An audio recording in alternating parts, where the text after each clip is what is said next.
lo cual me permitiría, y Gabriel se fue. ¿Qué? Gabriel se fue, estaba atrás. Porque yo pensaba, si no, ven, nos tocaba la exposición de la mediación, pero no ha venido. O mejor, no hay nadie asignado. La próxima es la exterioridad de Alicia, que tampoco ha venido. Juan José salió, espero que vuelva. Y Gabriel, yo había pensado, si no venía el de mediación, aplicar al trabajito de Gabriel lo que estamos haciendo, que se llama el pensamiento filosófico de los mayas antes de la invasión. Y lo he leído con mucho cuidado y tengo muchas cosas que decirle. Y sería bueno, ¿alguien tiene el teléfono de Gabriel?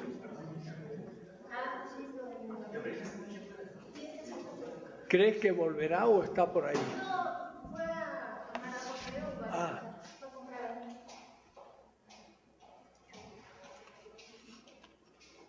Porque me va a dar posibilidad de comentar la tesis y le voy a dejar para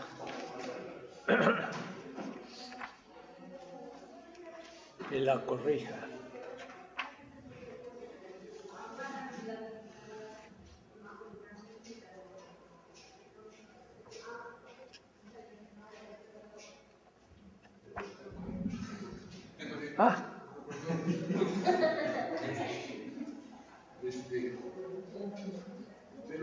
Buen provecho.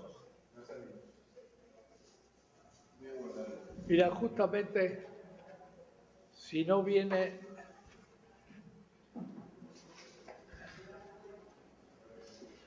el responsable del tema de la mediación, había pensado hacer comentarios a tu tesis discutiendo entre todos.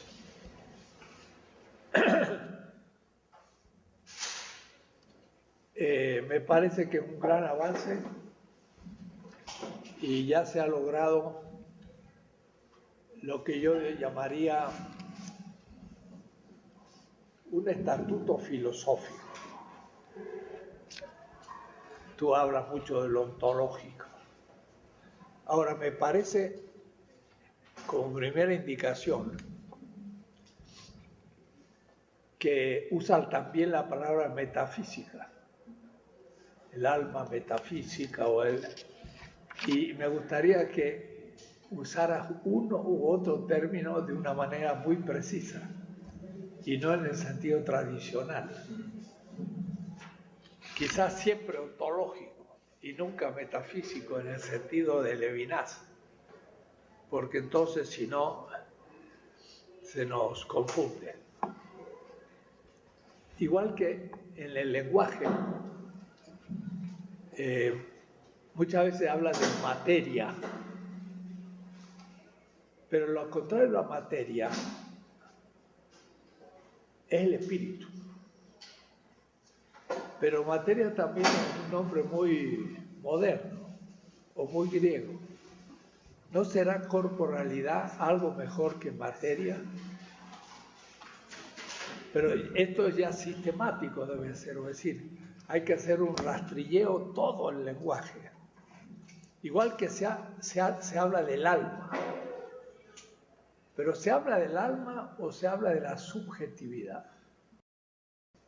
Porque si hablo de alma, es cuerpo. Y es dualista el pensamiento maya. Parece que no. Entonces, habría que hablar más bien de subjetividad. Hay muchas cosas así que para unificar. Después, mira qué interesante. Hay tantos lugares que sea necesario un mapa para el lector. Quizás con alguno de geografía, puedes hacerte un recuento de todos los lugares donde hablas y que aparezca en el mapa. ¡Oh! Es un trabajito, pero es necesario. Y al mismo tiempo también un cronograma de las grandes épocas de la cultura preclásica, clásica, esto, con cuáles eran los grandes centros, para que uno tenga una revisión, porque vas haciendo la historia, pero de una región, después de otra región, después de otra región, y el que no es especialista queda completamente inundado de nombres y de fechas, y es muy difícil seguirte. Entonces creo que sería bueno un cuadro sinóptico. Después, por ejemplo, hay un tema que he descubierto de fondo. El pensamiento maya y azteca tienen base empírica muchas veces, astronómica, muy fuerte. Tiene una precisión del año, de Venus, de Saturno, que es empírica. Pero esas constataciones empíricas están interpretadas desde un mundo mítico. Entonces me pregunto si eso no debería llamarse saber, como parte de una sabiduría, y nunca ciencia. Dejando la palabra ciencia para el pensamiento moderno, donde hay hipótesis secularizadas empíricas y conclusiones que rebaten la teoría y que se cambia por otra. Pero esas son empíricas, pero sin una referencia inmediata, aunque inmediata sí, a mitos. Entonces, hablar de que hay una ciencia maya hace un ruido. Si tú dices un saber empírico que sin embargo es interpretado en un horizonte mítico, eso es lo que es el maya. Entonces nunca, porque el problema está en cómo a veces meter términos actuales en el pasado, ciencia, sabiduría, es así, funciona muy bien para el moderno y para el antiguo, y filosofía como amor a la sabiduría. Entonces muchas veces se puede hablar de es la sabiduría maya, entre paréntesis, y su amor, 2 puntos, filosofía. Pero la filosofía moderna es más bien más secularizada, aunque también tiene mitos. Y la filosofía maya también existe, pero es más mítica. Entonces sería bueno, por ahí hablas de sobrenatural, mejor trascendental, porque eso supone naturaleza, gracia, funciona.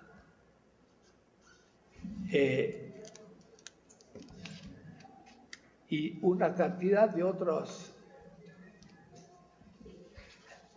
indicaciones. El novalito, que es el otro, eso sí que es un tema central en todo el pensamiento americano, a tal punto que en el sur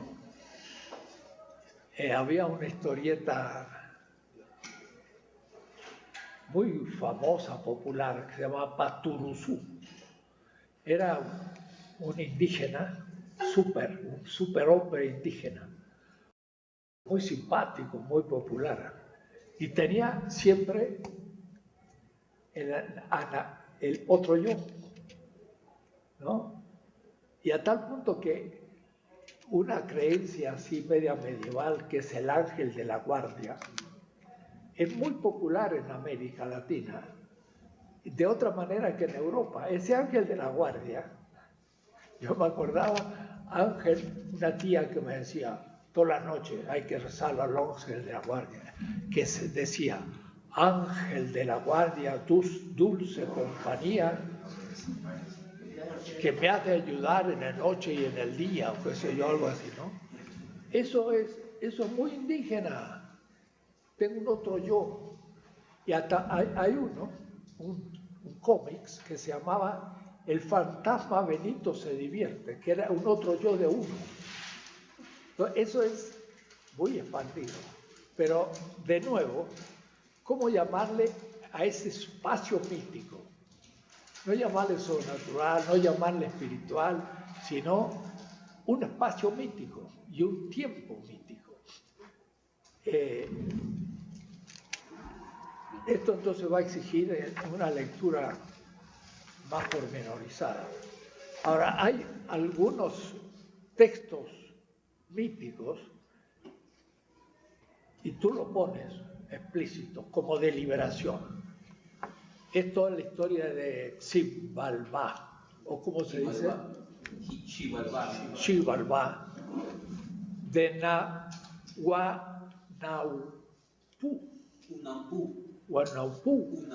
Ixba Balarqué. Toda esta historia del padre, el hijo, cómo estos recuperan el padre y al fin lo liberan y sale de abajo de las aguas. Esa historia es una historia de liberación. Y tú pones. Ahora habría que ver si es todavía ontológica o verdaderamente metafísica. Habría que ver si esto... Ahí está el punto. Lo que más me llamó la atención es esta historia muy interesante del Popol Vuh. Terminología. Por ahí habla de los santos. ¿Y por qué no llamarle entes sagrados? Así como llamas muy bien al ser humano. Ente antropológico, me encantó. Es el Dasein. Ente antropológico va de muchas cosas. Está muy bueno. Entonces, entes sagrados también podría ser mejor que santo, que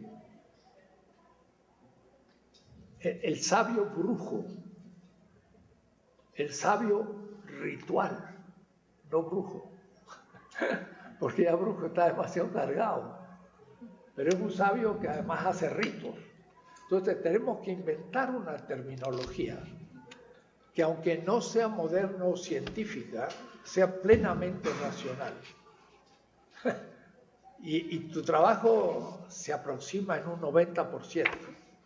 Entonces sería bueno inventar nuevas palabras para que no den ese descolocamiento de pronto hablar un sabio brujo. Ya el brujo es moderno, o por lo menos pienso en el brujo moderno y se lo pongo al sabio, ya el pobre sabio ya queda destartalado, ¿no? Lo mismo que sobrenatural. Entonces estoy pensando naturaleza, gracia, ya lo cristianicé. No, trascendental.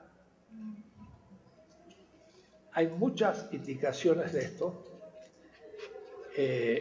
y sobre todo, y quiero empezar por ello, el tema del cosmos, mundo, naturaleza y mito, porque ahí creo que si entiendes lo que yo digo y lo corriges, funciona muy bien, y ahora ya para el futuro. Tú dices muy bien, pues hay un cosmos en realidad y al que se accede por descubrimientos empíricos, los astros, la Tierra, el Sol, la Luna, el año. Hay mucho empírico de conocimiento, y el mundo en el sentido que lo hemos definido.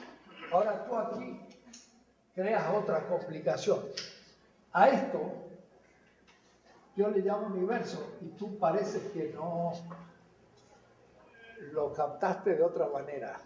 Yo digo, el universo es el cosmos en el mundo. Por lo tanto, ya es una interpretación, hay una historia del universo. Y pareciera que tú no sé cómo lo captas. Lo que pasa es que a su vez hay una explicación mítica y una explicación meramente empírico racional, pongamos, empírica racional. Lo mítico es racional y a veces tiene base empírica. Las observaciones astronómicas se mueven. Entonces, hay un mundo mítico y en el mundo mítico tiene sentido, perfecto. Mientras que el mundo empírico racional tiene verdad en el sentido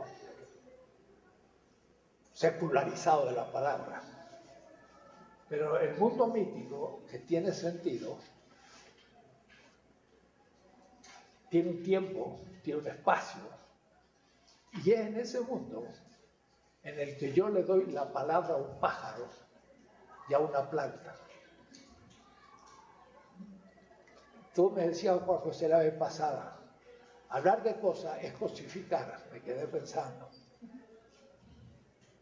Todas las cosas entran también en el mundo mítico.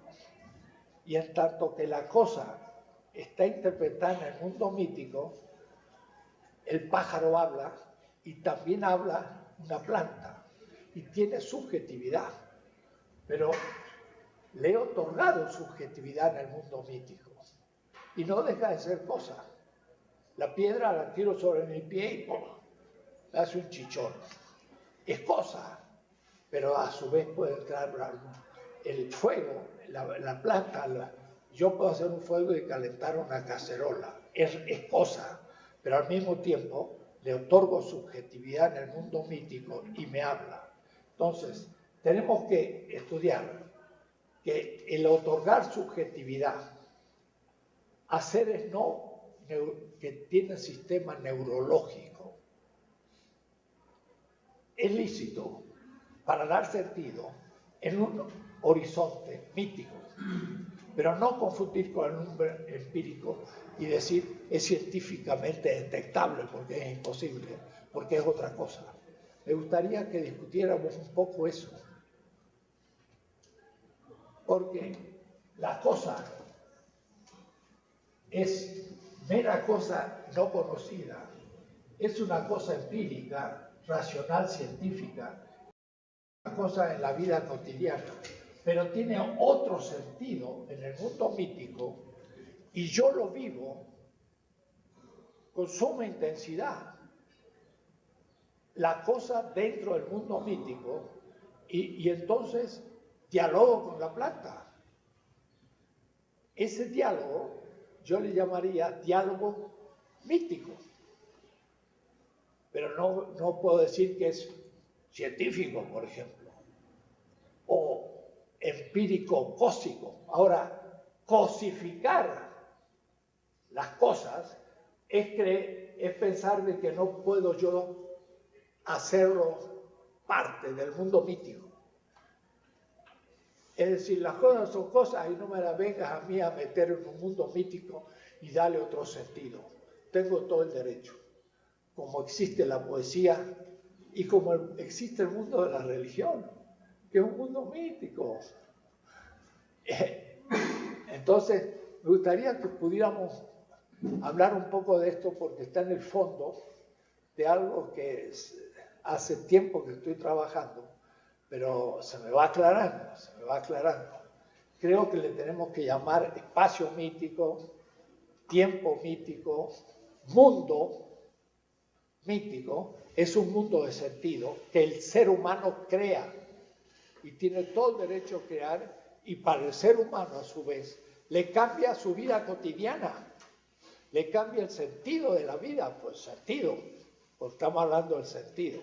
Ahora, eso también puede significar un cierto optimismo, también tiene una repercusión neuronal y hasta me da después anticuerpos y usted lo que quieran, como está descubriendo la medicina, pero eso es parte de la creatividad humana. No, bueno, ahí en lo de universo, lo que pasa es que yo así con su esquema, el esquema que usted tiene, que hizo en Filosofía de Liberación, trato de entender de que las cosas, ¿no? Por ponerle ese nombre, este mundo que nos está interpelando, se va a acercar uno de una manera y va a interpretarlo de manera mítica. Sí. Ya en ese momento en el cual está aproximándose, la manera en que yo lo tengo que procesar, digámoslo humanamente, y lo empiezo como a sistematizar, pero ya esa sistematización ya parte también, pues se va construyendo ahí también el mito, ya. Entonces yo lo que necesito, o lo que yo estaba como buscando ahí, es que la construcción del mito también va a construir míticamente una estructuración muy especial, muy particular de lo que es un universo cultural. Por ejemplo, no es lo mismo el universo entendido para los griegos o como el universo entendido para los mayas. Claro. Y en ese sentido buscaba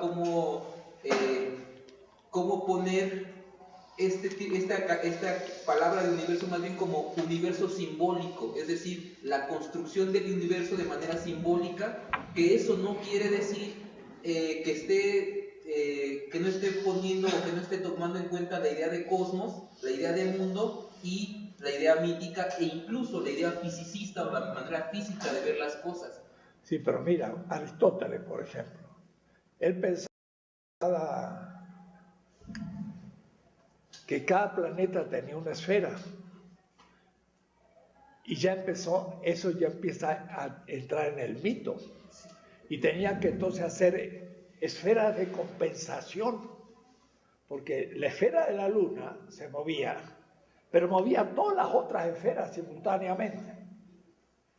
Ahora la esfera del sol era la segunda, entonces la luna se movía así, pero el sol se estaba moviendo de otra manera. Entonces había que compensar los dos, pero el tercero planeta se movía de otra manera y otra. Y entonces era un lío cómo se movía Saturno al fin. Claro, era una ecuación de una complicación matemática increíble que hasta hoy la matemática con grandes computadoras le gustaría ir mostrando que 7 esferas fundamentales, al moverse una, está moviendo a todas las otras, las cuales las otras tienen un movimiento con respecto a las restantes. Le creamos unos problemas matemáticos de una constatación empírica que había tantos planetas, pero un mundo mítico que pensó que la Tierra era el centro y tenía que redefinir todo. Entonces ellos también tenían el mito metido, aún en lo que llamaban episteme. Es decir, que hay aquí una intersección en donde aún la ciencia tiene momentos míticos y la filosofía que hablar. Vuelvo a repetir, ¿quién puede demostrar la existencia del alma? Y Kant lo toma y hace toda una construcción ética. Quiere decir que es mítico-empírica, filosófica, ¿no? Pero eso es el universo. Es decir, la luna está aquí, pero también está acá. Y es el universo, porque es la parte de la realidad que entra al mundo, pero el mundo también es mítico y reinterpreta el cosmos desde el mito. Y no hay más, porque no sé cómo le haces tú, que le haces otro circulito de abajo. Es que precisamente si vemos el universo, y pues lo que acaba de explicar usted, ese universo, a final de cuentas, está interpretado desde una cultura. Y yo lo que quiero, o lo que pretendo más bien es mostrar que incluso cuando ya decimos luna, un poco también esto, ya la palabra luna o sol, de las categorías que tenemos, ya parten de un mundo mítico, y yo digo, esa luna y ese sol ya es un universo, ya es un universo simbólico, que sí está dentro de la realidad y que sí está dentro del cosmos y del mundo, de la cosa, pero desde yo, digamos, como ya persona maya, lo interpreto incluso con otros conceptos. Sí. Y el universo ahí está, sí está el universo, pero ya en la posición desde donde se parte la interpretación desde lo maya, por ejemplo, ya es una interpretación simbólica en todas las culturas. Sí, pero entonces el universo es una interpretación del cosmos en el mundo, sea mítica o sea empírica, o sea científica. Son distintos modos de interpretar que se traslapan, porque en lo científico también entra a veces el mito, y en lo mito también entran descubrimientos empíricos. Sí. Pero simplemente el universo es la interpretación de la realidad o del cosmos en el mundo. Hay distintas maneras. Hay distintas maneras de Y punto. interpretarlo. Eso es, No está tan difícil. y ahí yo lo veo, ¿no? Eso último que usted está diciendo. O sea, hay diferentes maneras de interpretar el mundo y cada cultura lo está interpretando de alguna u otra manera que va. Ahora, el tema está, el fetichismo también significa el interpretar la realidad, el cosmos y la existencia humana, la historia, desde una cierta interpretación que cree natural aquello que es histórico, por ejemplo, el capital. Entonces, también se juega en el nivel del universo, que es ya una interpretación de lo real que se pretende ser universal y natural. En esa pretensión está el fetichismo, pero no se niega que puede haber una interpretación de la realidad desde el capital, y es lo que se puede describir diciendo es una y determinada por este sistema y produce tales efectos negativos y podemos superarlo. En cambio, el otro dirá, no, esto es la naturaleza humana y eso es fetichización, un marco teórico, etc. Ahora, en el caso de los mayas, no le llamaríamos fetichización porque no hay modo de comparar y se lo admite también como natural. También diría alguien, es una fetichización. Sería así cuando surgen otros horizontes, tomo este como realidad y los otros como interpretación, siendo que esto también es una interpretación. Y entonces ya tendré que empezar a hacer un diálogo, a ver cuál es el sentido más fuerte y al fin y al cabo es el mío. Y por lo tanto te lo acepto, pero tampoco tendría que tener una pretensión de universalidad, porque es un modo concreto histórico de interpretar la realidad. No sé. A ver si, muy preciso. Sí, por ejemplo, con respecto a lo que dice el compañero, todos los pueblos se han apropiado del cosmos y han dado una interpretación de este. Por ejemplo, a usted le gusta hablar mucho del Antiguo Testamento. No he hablado nunca del Antiguo Testamento. Los pueblos semitas. Claro. Para los egipcios, ellos también en su momento se consideraron hijos del sol y su dios era el sol.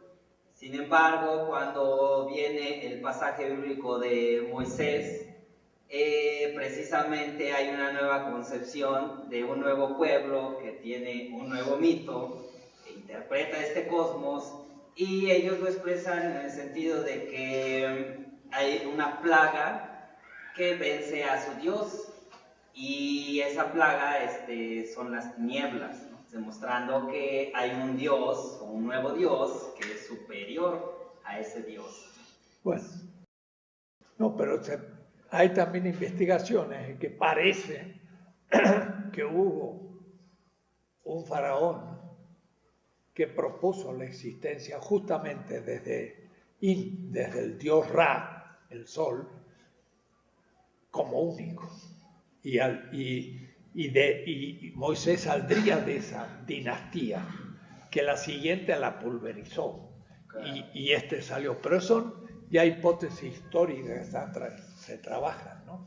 Pero esto nos hace entrar en la complejidad de este asunto, porque si no está un cierto fundamentalismo diría que los pájaros hablan y yo lo puedo grabar en una computadora. No. Entonces, ¿por qué no lo puedo grabar en una computadora? Porque le he atribuido el sentido de que hablen y logro hablar con ellos, pero en un mundo mítico. Ahora, tiene algunas bases empíricas. Y sobre todo cuando los animales van creciendo, ya sí, empiezan a tener una subjetividad más estructurada y reaccionan ante la subjetividad humana. Entonces ahí ya sí puedo ver conductas, pero cuando va subiendo a un cierto nivel, pero a otro nivel le voy atribuyendo el sentido y entonces, claro, míticamente doy a la existencia del cosmos una dignidad propia del ser, por una parte, y luego propia de la vida, por otra, que el hombre moderno ha despreciado porque solamente admite los hechos empíricos demostrados por la ciencia como parte de la experiencia humana, negando muchas otras experiencias humanas y todos los otros seres existentes en el cosmos, que es un fetichismo antropocéntrico. No sé, ¿qué pasa?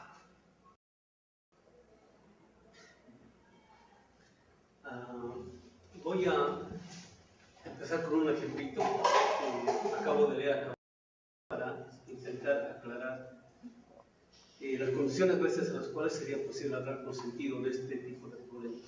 A propósito de lo que acaba de pasar con la declaración de Obama de que Venezuela es un peligro, etcétera, etcétera, en el portal de venezolana de televisión ponen la noticia, un artículo, y al final, que siempre leo los comentarios, siempre me interesa saber qué piensa la gente. Escribe un chavo, ¿no? Y por el modo como escribe todo eso se nota que es chavo. Digamos unos 19, 20, 21 años, los dice chavo, ¿no? Dice, yo creo en la revolución bolivariana. Yo creo que el presidente Chávez nos legó un buen ejemplo y la cosa que se dio y hay que apoyar en contra del imperialismo. ¿No? Te pone eso, ¿no? Dice Chávez, yo creo. Inmediatamente, como que le contesta un marxista, digamos de los cientificistas, ¿no? Digo, alguien que estaba apoyando a la revolución cubana, ¿no? Entonces, fíjense lo que le dice el señor ¿no? Pues se nota que es un señor, todo eso, ¿no? Y le dice, el socialismo y el marxismo no es cuestión de creencia, no es cuestión de fe, esto no es una religión, esto es científico, ¿no? Y está demostrado de que después del capitalismo va a venir el socialismo, está desde contra demostrado. Esto no es cuestión de creencia, ¿no? Que el capitalismo dando sus pataletas de muertos, todo eso es cierto, pero al final se va a imponer la revolución, ¿no? Entonces, bueno, ¿por qué pongo este ejemplo? No estoy diciendo los de derecha, Estados Unidos, Europa, no. Dentro nuestro, nosotros seguimos manejando el marco categorial del pensamiento moderno, ¿no? Para entender nuestro tipo de problemas, ¿no? ¿Por qué utilizo este ejemplo? Para mostrar que inclusive nosotros, cuando hablamos de este tipo de problemas, estamos presuponiendo el marco categorial del pensamiento moderno. Presuponemos, supuestamente somos críticos de él, ¿no? Estamos intentando ir más allá, pero presuponemos en qué sentido. En el sentido en el cual, supuestamente, la modernidad es el más allá del mito. O sea, que con la modernidad se da el pasaje del mito a la razón, ¿no? Y lo que comprueba esto empíricamente es la ciencia moderna. Y en última instancia nosotros presuponemos eso. Ese es nuestro marco categorial, ¿no? En este presupuesto, ¿qué presuponemos? Que una cosa es la ciencia y la razón y otra cosa es el mismo, ¿no? Y con eso la racionalidad moderna. Cuando uno habla de los mitos de los pueblos originarios, por ejemplo, o de los semitas, no se hace ningún problema, ¿no? ¿Por qué? Porque eso es mito, eso no es razón. Decir que eso es mito es decir que es inferior, ¿no? Todavía no se ha modernizado, por decir, todavía no se ha superado. ¿No? O sea, digamos, ahí está como que está presupuesto eso, ¿no? No, esos mitos, sí existen mitos. O sea, hay pueblos que todavía siguen pensando en sus mitos, ¿no? Y hay gente, pues, religiosa que sigue creyendo en mitos, en Dios, ¿no? Pero la razón, bueno, ¿para qué sirve la crítica de la razón mítica? ¿No? La crítica de la razón mítica sirve para demostrar que en la argumentación más empírica, más positivista, más cientificista, más racionalista, está bien metido el mito. Sí. Para eso sirve la crítica de la razón mítica. ¿Y qué es un mito? Decir que la razón o la ciencia, la que habla de la cosa en tanto que cosa, está más allá del mito. Eso es un mito, ¿no? Si eso no lo tenemos claro, nosotros vamos a seguir repitiendo las autocontradicciones en las cuales, bueno, sí, no, hay cosas nomás, tenemos que reconocer que hay cosas nomás y que más allá de eso, bueno, sí podemos pensar. Entonces, eso hay que distinguir bien, ¿no? Y a eso yo le llamo secularismo de derecha, ¿no? Que están con la izquierda, pero siguen razonando del modo secularista, digamos, ¿cómo se llama? Moderno, ¿no? En el sentido de que está bien, ¿no? Que haya chavos que crean en la revolución, pero científicamente, ¿no? O sea, Marx lo ha demostrado científicamente, qué sé yo. Y cuando están hablando del concepto de ciencia, nomás están pensando en el neopositivismo, o sea, ciencia burguesa, no están pensando en la concepción de ciencia de Marx. O sea, ni la conocen remotamente. ¿Cómo salimos del entrante? Y para esto sirve la crítica de la razón utópica. Tenemos que reconocer que nosotros, o sea, empezando por este servidor, cuando estamos intentando hablar de, digamos, la racionalidad mítica de los pueblos originarios, ¿no? Nosotros también estamos presuponiendo el marco categoral del pensamiento moderno. O sea, no nos hemos salido completamente de él. Estamos en transición, estamos en el momento ácido. Y por eso aparece siempre la autocontradicción. Seguimos utilizando el lenguaje de la racionalidad moderna y nos servimos de las categorías del marco categoral del pensamiento moderno para referirnos al otro, porque todavía no hemos terminado de construir el lenguaje, no con el cual podamos referirnos al otro, ¿no? Entonces, en ese sentido, lo primero que tenemos que hacer cuando utilizamos el pensamiento que queremos criticar, no solamente decir de que el pensamiento científico moderno y la filosofía moderna es también mítica, sino inclusive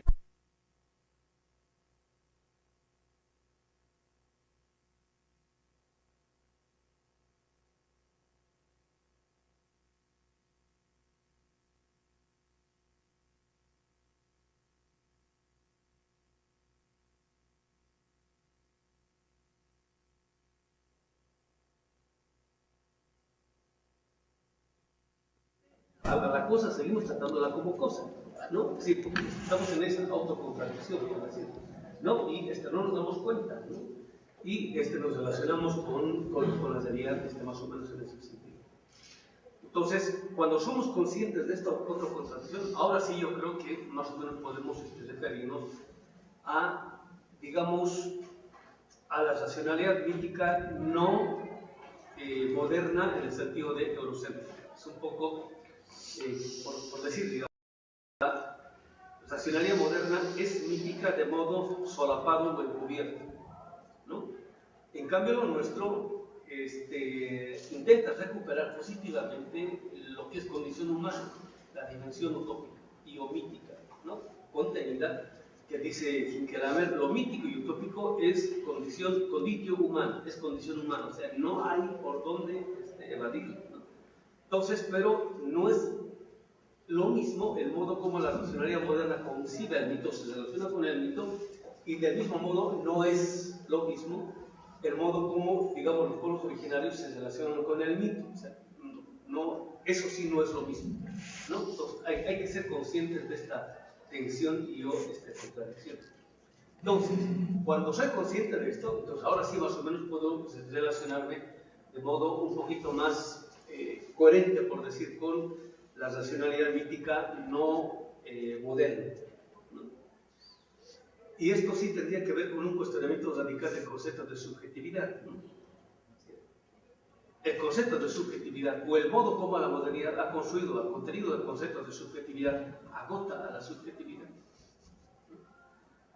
En el contenido del concepto de subjetividad, si yo pontifico u ontologizo el contenido del concepto de subjetividad moderno, está fuera la posibilidad de concebir como subjetividad a otra dimensión de la realidad que no sea la humana, ¿no? Ese es un primer, digamos, gran problema, por decir, ¿no?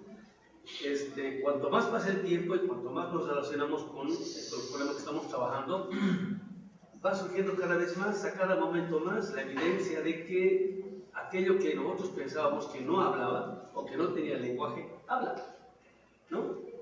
Pero lo que pasa es que nosotros hemos perdido la capacidad de entender el sentido de ese tipo de lenguajes. O sea, porque no nos habla en el lenguaje humano, por decir. Nos habla en otro tipo de lenguajes, pero inclusive hay culturas todavía que han desarrollado histórica y culturalmente esa habilidad y se pueden relacionar habitualmente, digamos, prácticamente con la formación de las aves en el cielo, ¿no? Entonces, cuando las aves se disponen de tal o cual tipo de formación o modos, no es que están describiendo estéticamente figuras bonitas como en el ballet, están diciendo cosas a la realidad. Están diciendo va a haber sequía, va a haber etcétera, pero nosotros no, o sea, ya no tenemos una categoría para poder decirlo. Metafóricamente están hablando, ¿no? Pero como nosotros ya no tenemos el marco categoría como para poder, interpretar eso, entonces nos parece, ay, qué bonito, ¿no? Estético, ¿no? Esto solamente, ¿no? Pero quienes conocen eso, ha dicho esto, está diciendo esto, dice que va a pasar esto, dice que va a suceder esto, etcétera, etcétera. Entonces, eso se produce en la vida de ese modo y bueno, porque tiene un poco de más sentido para la vida de ellos y no tanto para nosotros, ¿no? Entonces, bueno, ¿cómo accedemos a esa dimensión de la realidad que sigue aconteciendo en nuestro presente? ¿No? Cuando empezamos a cuestionar, por ejemplo, el concepto de subjetividad. ¿No? Me pongo un ejemplo ridículo, así, para reconocer que, como dicen, ¿no? Los hermanos árboles tienen subjetividad, que tenemos que buscarle su cerebro, ¿no? O su sistema límbico, ¿no? O que será cierto que eso, o sea, lo único que hace que un ente, digamos, tenga subjetividad, ¿no? Y ahí el concepto de subjetividad moderna se le viene al piso. Entonces tengo que construir otro concepto de subjetividad, digamos a la Pachamama, ¿no? ¿Dónde le encuentro su cerebro? ¿No? ¿Dónde le encuentro su cerebro? O sea, no lo voy a encontrar su cerebro, su sistema límbico, el neocortes, no lo voy a encontrar, hasta el ser humano sí, pero será cierto entonces de que, ¿cómo se llama? La única forma de entender lo que sea subjetividad se me agota en el ser humano. Eso habría que plantearse sistemáticamente para desarrollar otra concepción de subjetividad, de tal modo que me pueda relacionar con aquello que en principio me aparece solamente como mítico en sentido estricto y no racional, por decir, de tal modo que pueda reconocer en eso que en apariencia es solamente mítico contenido racional, para poder desarrollar un concepto de racionalidad más allá de la racionalidad moderna. Ese es ¿cómo se llama? Mira, estando completamente de acuerdo, sin embargo, unos puntos, porque tenemos que ir avanzando en esto. Yo estoy de acuerdo, al releer mis primeros trabajos, y yo ya estaba en contra de aquello, el pasaje del mito a logos, porque justamente en mis primeros trabajos intentaron, desde el mito helénico y semita, deducir de ahí una filosofía. Es decir, primero, el mito no se opone a la filosofía y a lo racional, porque como decía Riquero, el mito es un relato racional simbólico. Entonces, en eso estamos de acuerdo. También estoy de acuerdo en que la ciencia, en el último horizonte de sentido, porque la ciencia no llega al sentido, dice Big Bang. Pero ¿cuál es el sentido del Big Bang?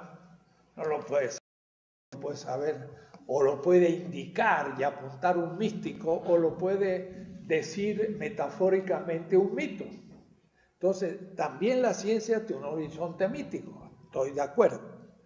También estoy de acuerdo, por supuesto, es lo primero que se ha dicho, que hay que redefinir las subjetividades, yo pienso, abstracto y demás, hasta Heidegger lo hace, pero también hay que superar a Heidegger en esa subjetividad. Donde empieza a estar el tema es en que cuando, por ejemplo, decimos lenguaje, el humano tiene un lenguaje. Sabemos que los pájaros se comunican, eso es racional, científico y empírico, se comunican. El que formen una V en el cielo no es porque sí, sino porque uno va abriendo caminos, es el más experto, el que tiene más memoria, el que ha hecho más veces el camino, además físicamente abre la atmósfera y todos los demás siguen atrás. Esa forma es la más aerodinámica que aún los aviones imitan. Es decir, hay una comunicación entre los pájaros, eso está evidente. El problema está cuando pasamos a un nivel en que comenzamos a tomar justamente ciertas experiencias modernas y se las aplicamos al mito. Y entonces empezamos a querer decir, hablan un lenguaje humano. Eso ya no, porque no es humano, es del pájaro. Pero cuidado, el mito le da a los pájaros y a las plantas un lenguaje humano. La Virgen tal pasó y entonces el árbol lanzó una savia y la fecundó y entonces surgió. El árbol es un árbol que tiene conciencia, es un árbol que puede segregar una savia, pero no es savia, es un esperma y que fecunda a una virgen. Eso ya no es naturaleza, no es tampoco racionalidad empírica, eso es mito. Pero tiene un sentido y se puede captar ese sentido. Tengo derecho a poder mostrar qué significa. El problema está en que cuando yo quiero decir que el pájaro se comunica con lenguaje humano, aún mítico, no tiene el lenguaje humano, tiene un lenguaje propio, empíricamente. Y en el mito se le da lenguaje humano y descubre un sentido. Y eso va a ser tomado como un horizonte de interpretación de la vida cotidiana que deviene real. Entonces, no es solamente cuestión de la modernidad, es cuestión de empezar a trabajar el tema mito, racionalidad más allá de la modernidad y darle al mito su consistencia, pero no atribuir empíricamente al mito aspectos que no tiene, tal como, por ejemplo, que las cosas tengan lenguaje humano. No tienen. El lenguaje humano es el ser humano. Y un pájaro no habla como nosotros. Pero en el mito sí habla. Y además se habla con los pájaros. Y tiene sentido, pero no empíricamente. Ahí es donde viene. Si yo creo que realmente habla con lenguaje humano detectable según una cierta observación, estoy traspapelando la modernidad en el mito y haciendo algo muy complicado. Es como decir, te decía, hacen ciencia, tienen saberes y llegan a conclusiones astronómicas desde un horizonte mítico, pero no funciona a la manera de lo que llamamos ciencia, pero sí a la manera de lo que llamamos saber y sabiduría. Entonces ahí está el temita. Cuando tú hablas, Juan José, por ahí parecería que estás exigiendo que se reconozca a la cosa, no como cosa, sino ya investida de una subjetividad. Tenemos que redefinir la subjetividad, pero hasta dársela a un árbol, bueno, Teilhard de Chardin diría, bueno, en toda estructura vital hay un alma y por lo tanto una cierta subjetividad. Teilhard de Chardin. Pero eso ya es muy analógico, es muy simbólico. Lo dejo así.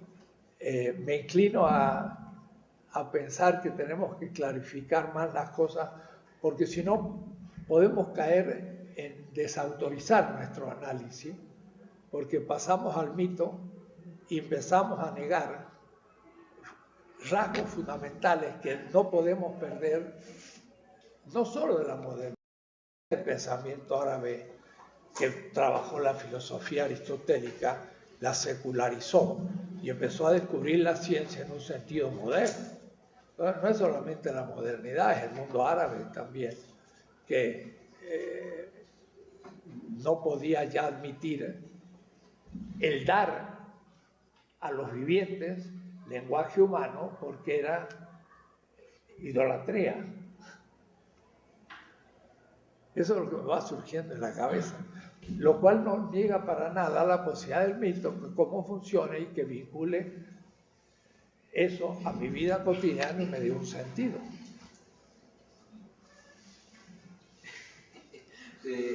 Yo veo, por ejemplo, la cuestión de que el ser humano tiene un lenguaje con el que se comunica propio de su propia especie, ¿no? Humanamente nos comunicamos, escribimos, hablamos, ¿no? Pero que este lenguaje humano también se queda, que no, sí hay que distinguirlo muy bien de la lingüística, por ejemplo, incluso de la escritura, porque quitar eso, hablar de lenguaje, entiendo yo, tendría que ser más allá de la lingüística, más allá de lo, incluso de los actos, cuando hablo con los actos cuando hablo con mis actos, ¿no? También se iría un poco más allá porque pienso que lo que decía Juan José me parece importante, esto de que yo en algún momento puedo, por ejemplo, estar con mi gato y inmediatamente entiende lo que le digo, sin palabras, no sé, hay una manera de hablar, aunque sea la palabra metafóricamente, de hablar. Y que después eso, cuando ya lo traduzco, cuando yo solamente puedo estar en esa relación, y cuando ya lo trato de traducir a alguien más para escribirlo, para decirle qué es lo que yo estoy, le pongo la palabra hablamos, metafóricamente, si se quiere, ¿no? Pero eso no quiere decir que no esté hablando. Y no estoy hablando con palabras, no estoy hablando dándole mi escritura, pero sí hay un lenguaje, una comunicación de sensaciones y emociones quizás donde el otro me entiende, donde el otro me comprende en silencio, por ejemplo, sin el lenguaje de la escritura, sin el lenguaje de la lingüística, y que ya cuando lo traduzco, ya cuando lo quiero plasmar para que otro lo entienda, entonces ahí sí ya empiezo a echar mano de toda la literatura, de toda la del mito que mi cultura me da o que me ofrece. Bueno, tú utilizas ahí el lenguaje metafísico de Walter Benjamin. En aquella clase que yo tuve, que me acuerdo que tú estabas a la derecha, yo dije aquí, Benjamin, ¿qué estará queriendo decir por lenguaje metafísico? Hay una cierta comunicación, también con los vivientes, sobre todo con los animales. Con las plantas está más lejano, pero ciertamente con un pájaro puede también haber una cierta comunicación. A veces por la manera que uno mismo procede, el pájaro no lo ve a uno como un enemigo y por eso se queda más tranquilo. Y entonces hay una comunicación que no es un hablar, ¿de acuerdo? Sí, hay muchos comportamientos que habrá que analizar. Y para agregar un poquito más a lo que decía Gabriel, más que el hablar directamente, digamos, con los árboles o con los peces, etcétera, etcétera, yo creo que el problema aquí sería el de la interpretación, ¿no? Como un ejemplo similar al que él ha puesto, ¿no? Con la relación entre las madres y los bebés, digamos hasta 6 meses, ¿no? O sea, acaban de nacer con los 6 meses. Los bebés hablan el lenguaje humano, está difícil, ¿no? ¿No? Pero por la convivencia, ese es un conceptito que el hambre trabaja y le da la vuelta muchas veces. Por la convivencia, la madre sabe exactamente qué quiere, qué no quiere, cuándo quiere, cómo quiere, etcétera, etcétera. En cambio, un padre o un primo o un lejano dice, está llorando, no sabe qué. ¿Por qué? Porque no está conviviendo con el bebé. En cambio, la madre, desde que acaba de nacer, sabe exactamente qué quiere. No dice, no está llorando, me está queriendo decir esto y la cosa, ¿no? o si no que está porque que se hizo pipí, popó, sabe exactamente la madre por qué, por la convivencia. Nosotros modernos, gracias a la vida citadina, ¿no?, hemos perdido la convivencia con la naturaleza. Y por eso ese lenguaje, ¿no?, esa comunicación ni nos aparece, ya desaparece. En cambio, los pueblos originarios, esa convivencia la han sostenido hasta el día de hoy. O sea, no la han perdido. Y por eso la interpretación, ¿no?, digamos, a las formas expresivas de lo que no es humano, que lo manejan muy bien, lo interpretan muy bien, ¿no? Y eso ha perdido la ciencia al tratar a todo lo que no es humano como objeto, y la racionalidad moderna al relacionarse con todo lo que no es humano en términos tópicos. eso se entiende. Entonces, por decir, digamos, ¿no?, es como decían algunos compañeros, ¿no?, es como si el papá y los hijos decidieran declarar a la madre como muda y sorda, ¿no?, y la constituyen así, ¿no?, al cabo de años, ¿no es cierto?, aunque hable, argumente todo eso, para ellos es sorda y muda, pues, ¿no? Así la han declarado a la madre naturaleza, ¿no? Y siglos después nosotros creemos eso. Y no solamente, digamos, tenemos esa concepción, o sea, creemos eso porque es creer, ¿no?, sino que hemos perdido la convivencia. Porque hemos perdido la convivencia, ¿no? Entonces no sabemos interpretar.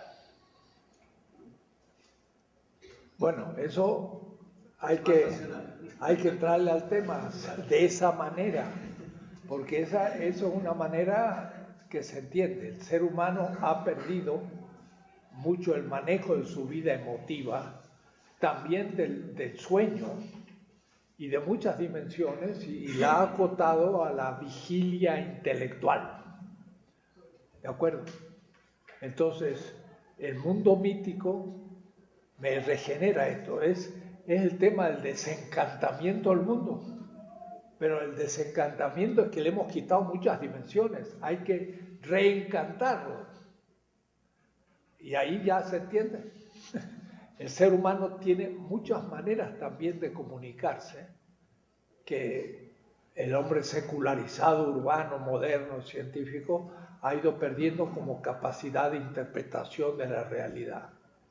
¿De acuerdo? ¿Se entiende? Y el mito va en ese camino.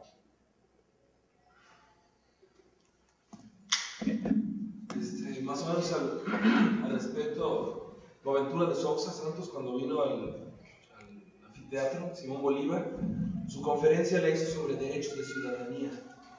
¿Quién es el poseedor de derechos de ciudadanía? Entonces él hablaba de que más allá del Estado nacional de los ciudadanos, como se entiende ahora, podían ser los migrantes, los animales, el pasado, o sea, la cuestión cultural y la naturaleza, ¿no?, propiamente la tierra.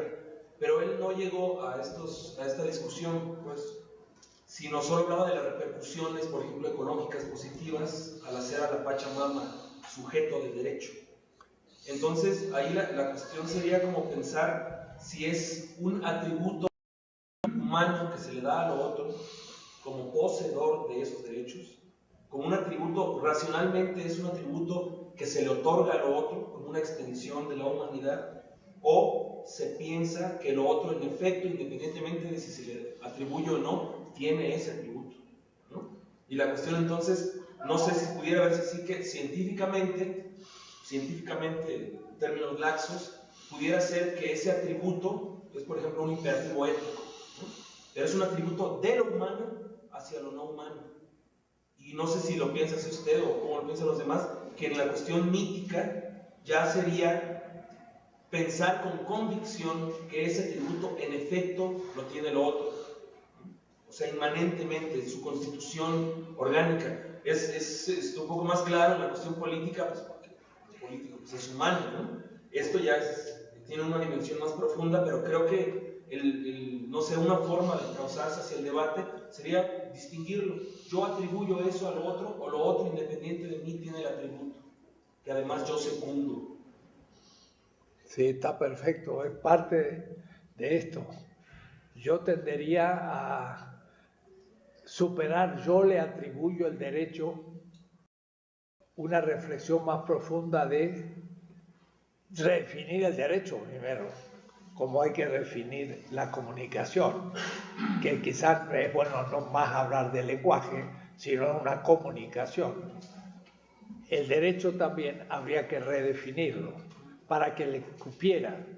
Si yo veo que una tierra está seca y la semilla se seca, bueno, le pongo un poco de agua y las semillas surgen, ¿no? Necesitaba agua la tierra. Y yo digo, pues, me lo agradece que le haya puesto. Es una manera, pero es la luz de la tierra. Si no le pongo agua, no nace. Entonces, ella tiene su lógica.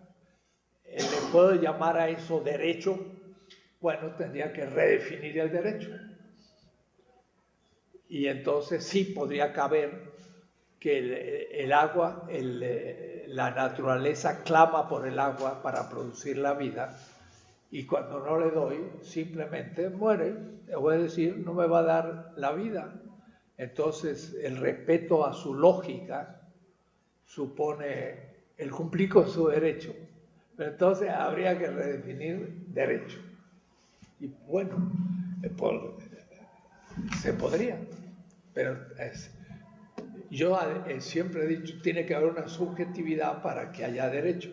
Bueno, atribuirles la subjetividad, pero vista desde la lógica empírica de una cierta manera de comportarse en la Tierra, yo podría decir, estoy obligado a hacer tal cosa, de lo contrario, ella pues no puede funcionar, y si no funciona ella, yo tampoco. Entonces se transforma en una corresponsabilidad. Tú me darás la vida en la medida en que yo te dé el agua. En fin, y entonces uno empieza a cambiar la actitud. No, pienso un poco que si se es del todo lo que uno pone, y no como alteridad, como Pachamama, como alteridad, esta alteridad también tiene algo de suyo, ¿no? Es decir, sí hay una parte que yo le puedo atribuir sin duda, pero que también algo de suyo se muestra o se da en esta comunicación. En lo real. De lo real, efectivamente. Y que ahí, por ejemplo, ya cuando, por suponer, digamos de alguna manera, sin poder demostrar nada, que de suyo se muestra o da una señal, una comunicación, entonces también ella como Pachamama tiene vida, ¿no? Independientemente de si yo se la pongo o no. Aunque quizás en muchos sentidos la manera de interpretarla, la manera de conceptualizarla, sí le estoy dando todo eso que tú estás diciendo, pero que sí también hay una comunicación, por decirlo de alguna manera. En el mito puede tener vida, en lo empírico no, pero tiene una lógica real, que son exigencias para mí que surgen desde ella, eso sí. Pero claro, ya atribuirle subjetividad ya es yo, porque eso sí me parece que supera su realidad. Pero en fin, hay que ver, va a decir, es el moderno todavía que no concede. Pienso en un ejemplo, las comunidades allá en Chiapas, una compañera una vez se había cortado el pelo indígena, Tzotzil, y entonces tenía su pelo, pues se lo había recortado, y le digo, ¿te cortaste el pelo? Y ella decía, sí, me lo fui a cortar y le gustó. O sea, a su pelo le gustó el corte. Así. Entonces, ¿cómo? Y esta manera de hablar es, en todos los compañeros indígenas, así le dan categoría de vida a cualquier cosa. O sea, como si fuera algo fuera de ellos y que tuviera vida. Y eso se me quedó muy grabado porque todo lo utilizaban. La manera en que se expresan es así. Y eso parte precisamente de su manera, de la manera en cómo se entiende desde la raíz del núcleo del nacimiento, cómo se va construyendo el mundo. Y entonces cuando ya llegan a hablar cotidianamente, el cotidiano es todo tiene vida, independientemente si la tiene o no. Bueno, eso de que se le atribuye vida, lo digo yo. Es posible que sin ser vida le guste. Y sin ser sujeto tenga derechos. Porque es su lógica. Es una manera metafórica de decir, es su lógica. Crece mejor le gusta, pero no porque sea vivo, ni porque tenga conciencia, ni porque me lo dijo, sino porque es su lógica. Entonces ahí ya mi conciencia escéptica empezaría a aceptarlo. A ver. Yo estaba recordando un diálogo que tuve con Juan Martínez Luna, ¿no? Es un compañero indígena zapoteco, en un encuentro que hubo hace algunos meses en Puebla. Y él estaba hablando de lo que estaba sucediendo en Bolivia y en Ecuador, y decía, pero mira, ve lo que están haciendo los hermanos indígenas en Bolivia y en Ecuador, qué locura, decía, ¿no? ¿Cómo está eso de darle subjetividad a la naturaleza? Y él lo veía, a él le parecía rarísimo, incluso le parecía que era como si quisiéramos hacer de la naturaleza algo humano, o sea, como si estuviéramos humanizando a la naturaleza, o sea, en realidad es algo mucho más que eso, o sea, no puede ser una subjetividad, la manera en la que uno está entendiendo la subjetividad como lo humano rebasa eso, pues, ¿no? Y decía además, ¿no?, que justo la cuestión de los derechos de la naturaleza le parecía también algo como muy salido de una subjetividad precisamente moderna. O sea, es cuando hablan de derechos y le otorgan subjetividad a la naturaleza. Eso es un efecto de la modernidad, dice, ¿no? Yo creo que ahí los hermanos indígenas ya hacían sus especulaciones, ¿no?, de qué tan atravesados estaban por la modernidad. Porque él decía, en realidad nosotros en la comunidad nunca estamos hablando de derechos, nosotros estamos hablando de obligaciones, estamos hablando de responsabilidad, porque para reproducirnos, para reproducir la vida de la comunidad, no es que tengamos derecho, ¿no? Nosotros tenemos la obligación, no es que tengamos derecho a participar en la asamblea, estamos obligados a participar en la asamblea. No es que tengamos derecho a tener un espacio donde trabajar, estamos obligados a trabajar en la comunidad. Incluso decía, no es que tengamos derecho a la fiesta, es que estamos obligados a ser felices, ¿no? Decía, ¿no? Entonces decía, esta noción del derecho y de otorgarle derecho a la naturaleza y de otorgarle subjetividad, a él como indígena precisamente le parecía una cosa rarísima, ¿no? Porque él más bien estaba pensando en la responsabilidad que se tiene para con la vida, ¿no? Y para reproducir la vida de la comunidad y la relación que eso te da con el territorio, pero no lo pensaba a partir de derechos, ¿no? Y justo lo veía como un efecto de la modernidad. O sea, lo pongo aquí porque también es una voz, ¿no?, de un compañero indígena, pero que lo está pensando de otra manera, ¿no? ¡Wow! Eso está fuerte. Sí, un poquito para apoyar, respaldar y aclarar lo que dice Alicia, ¿no? Ese proceso sucedió exactamente entre el 2007 y el 2009 en Bolivia, en el momento de la constitución de la nueva Acta de la República. Y el problema surgió, justamente tiene que ver con el problema del lenguaje de la modernidad. El problema era, los compañeros comunarios tenían, digamos, cierto tipo de peticiones, anhelos que poner en la Constitución. Todos. El problema era, ¿no?, con los abogados especialmente, ¿no? O sea, ¿cómo vamos a poner esto? Eso es con lenguaje moderno, o sea, en este caso derecho, ¿no? Entonces tiene que ser con derecho, es la traducción, ¿no? Entonces, como en otros pueblos no han desarrollado la argumentación con la cual esa puede ser inteligible para una nacionalidad moderna, entonces los compañeros comprometidos a su vez dicen, no, tiene que ser así, tiene que ser así, y por esa vía, por el lenguaje, es como se va deformando. Y al final se van apropiando de ese tipo de palabras y viene esto que dice Alicia, ¿no? Entonces, por eso la necesidad de construir otro lenguaje con el cual eso que queremos apropiarnos podamos apropiarnos no solo de modo inteligible, sino con su lógica pertinente a ese tipo de procesos. De lo contrario, va a pasar esto, sigue pasando hasta el día de hoy. En varias comunidades que ya se estaba todo aclarado para pasar a un régimen autonómico en el sentido de vivir de acuerdo a sus usos y costumbres, ahora se están negando.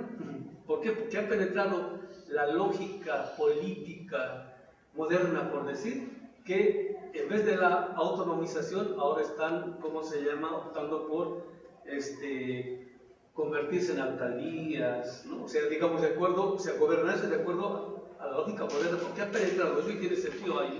Hay estatutos, leyes, normatividad, hay todo. En cambio, el respeto no sé qué construir todo.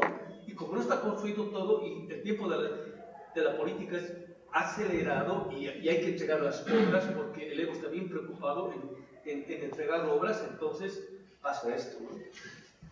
Pero la objeción venía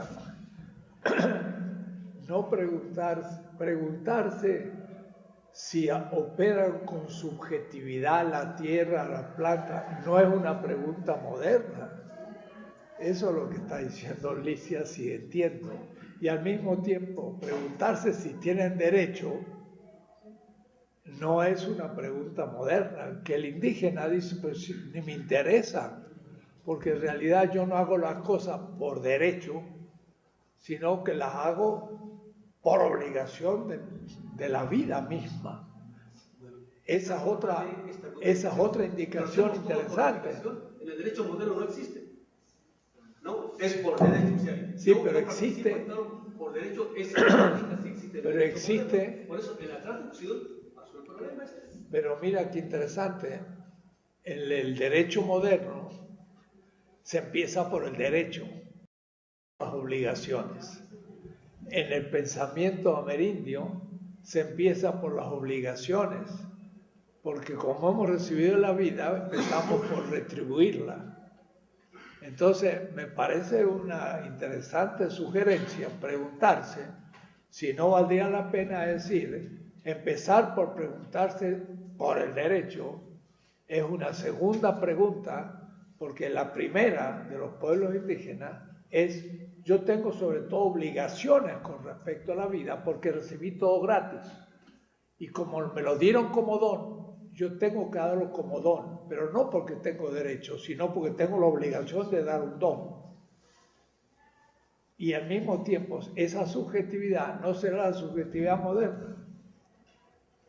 Y las cosas operan con una cierta espontaneidad, más allá de la subjetividad comunitaria. Entonces, más que subjetividad, hay una intersubjetividad constitutiva.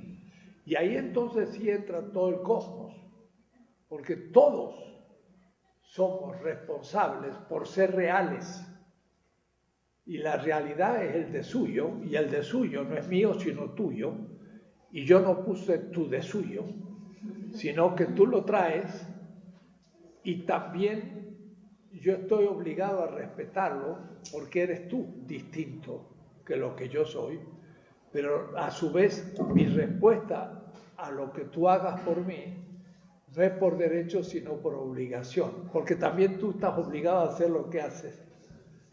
No sé, pero no voy a hacer que vayamos a un nivel más profundo de la subjetividad, a una redefinición de la subjetividad, pero como intersubjetividad, y del derecho hacia la obligación más fundamental que el derecho. Y ahí sí entonces ya empezamos a disolver falsas cuestiones.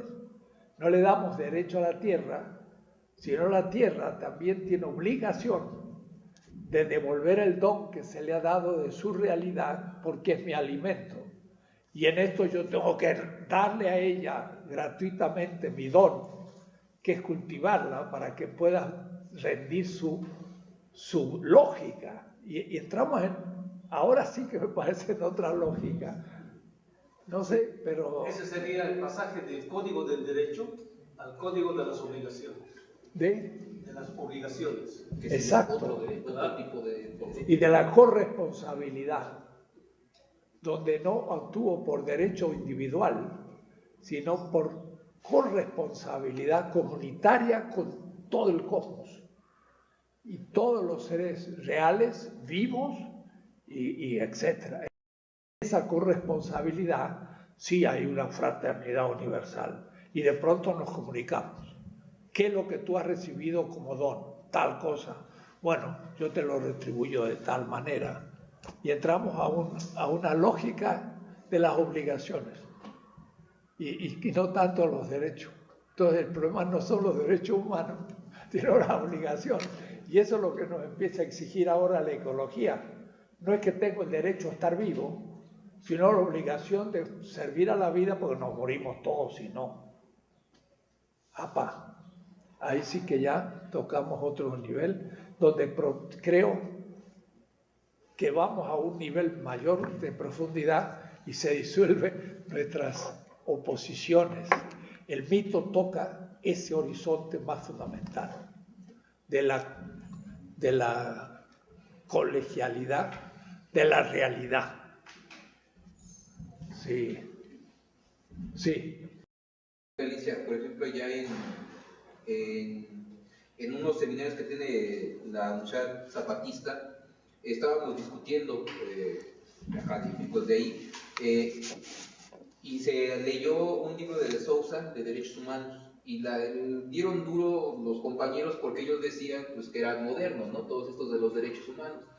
Pero ya llegaba al final de la conclusión, ahí estaban entre indígenas, gente académica, mestizos, por decirlo de alguna manera, gente que estaba discutiendo, y al final se llega a la conclusión, una compañera de la comunidad dice, hoy le llaman derechos humanos a esto, dice, pero nuestros ancestros no hablaban de derechos humanos, hablaban más bien de una convivencia con todo, con el cosmos, ¿cómo le llaman? Un respeto hacia lo demás. Y hoy le ponen derechos humanos, y si le ponen derechos humanos está bien. Compañera que hablaba su propia idioma, y si le ponen derechos humanos está bien, de todos modos nosotros vamos a seguir haciendo lo que estamos haciendo, defender a la madre tierra. También ver hasta dónde se puede hacer diálogos con los aportes modernos, ¿no? En una lucha de liberación, porque en ese momento estaban balaceando unas comunidades, ¿no? Como a unos, ¿qué serán? Unos 8 kilómetros de ahí. Entonces, y era importante discutir el tema de hay que defendernos con los derechos humanos y hay que saber derechos humanos, y por más que sean modernos, eran los instrumentos que se tenían para defender y había que aprenderlos. En esas condiciones estaban, ¿no? Entonces, como lo moderno, por muy moderno que sea, a veces se echa mano de eso porque estamos metidos en ello también, ¿no? Sí, pero a mí me parece entonces que ahora se abra como un nuevo tema de los derechos modernos a la coobligación cósmica intersubjetiva. Algo así. Como empezar a trabajar. El hombre moderno lucha por derechos individuales, primero, ¿no? Y luego de otro tipo. Lo más profundo, metafísico, sería luchar por la coobligación, corresponsabilidad cósmica, ecológica, y que es intersubjetiva. Y eso es la posición de los indígenas. Esa es la posición. Por eso por ahí les cuesta pensar, bueno, están hablando por los derechos de la Pachamama, si la mama no le interesa sus derechos, le interesan sus obligaciones, porque si no las cumple se mueren todos. Entonces, no sé, pero no vaya a ser que se habla de los derechos humanos y nunca hubo declaración universal de las obligaciones de los seres humanos. Nunca se habló. Y pareciera más bien que los indígenas, eso es lo que ellos lo tienen muy metido adentro y es lo que están haciendo, cumplir las obligaciones.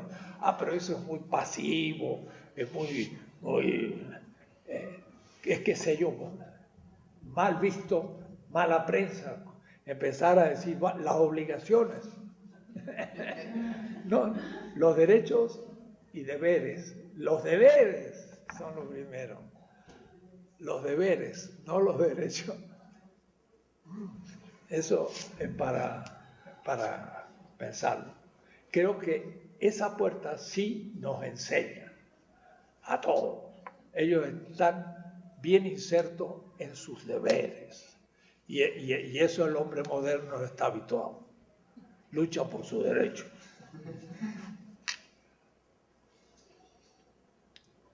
Ahí sí que ya puede alguno lanzarse un articulillo sobre el tema. Para memoria. Sí, si les interesa después, el nombre es Jaime Martínez Luna, es un filósofo indígena zapoteco, de ahí pues de Oaxaca, y él es uno de los teóricos de la comunalidad, ¿no? de este concepto de comunalidad que se trabaja sobre todo desde allá, desde Oaxaca, Benjamín Maldonado, Carlos Manso, y bueno, él también, Jaime Martínez Luna y otros, ¿no?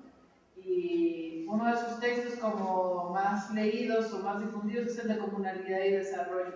pero en muchos sentidos siempre está precisamente poniendo el acento sobre esto, ¿no? Sobre incluso le llama igual la corresponsabilidad, le llama también, ¿no? Corresponsabilidad, obligación y corresponsabilidad, así también son sus conceptos.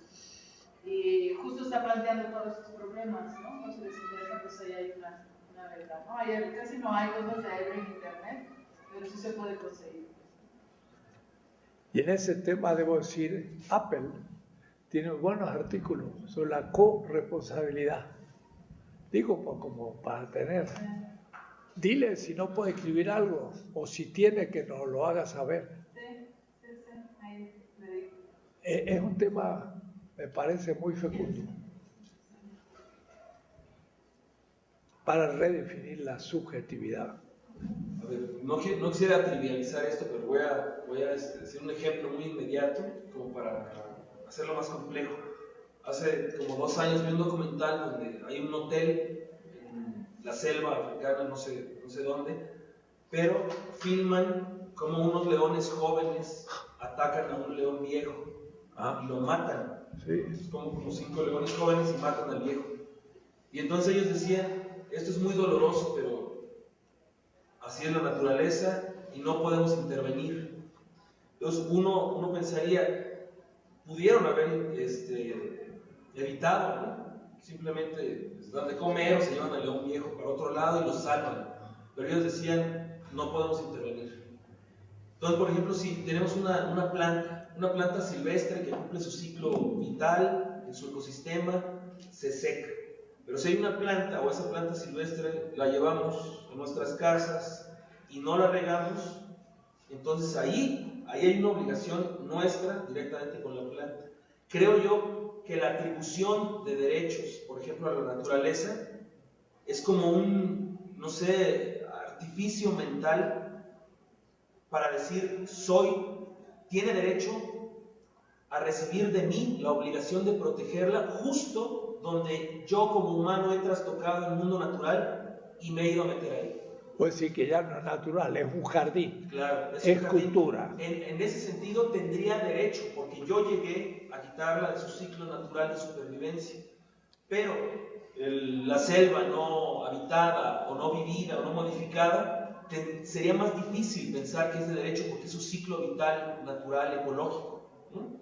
O sea, solo para como imaginar en qué sentido podría ser entendido el derecho. Solo ahí donde yo como ser humano o como comunidad he llegado a trastocar pues el ciclo natural de lo otro que sería la naturaleza. Bueno, pero acuérdate, Marx en la ideología alemana dice, yo no hablo de la naturaleza, porque si es por la naturaleza debe ser una isla coralífera de reciente formación en Australia. O es decir, que en la Tierra ya todos son o parques naturales.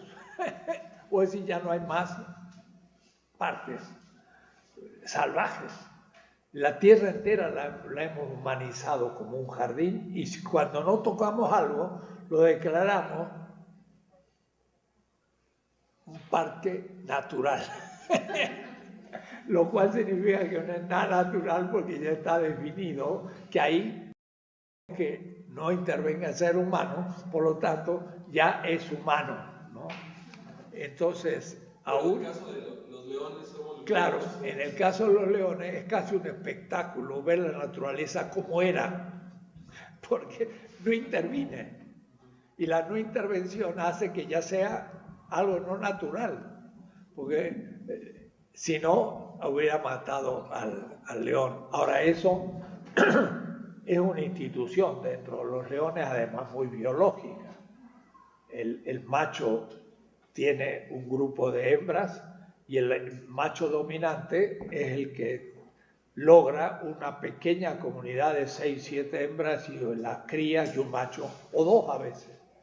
Pero no logran más institucionalidad porque ya no logran unir 2 familias, los leones.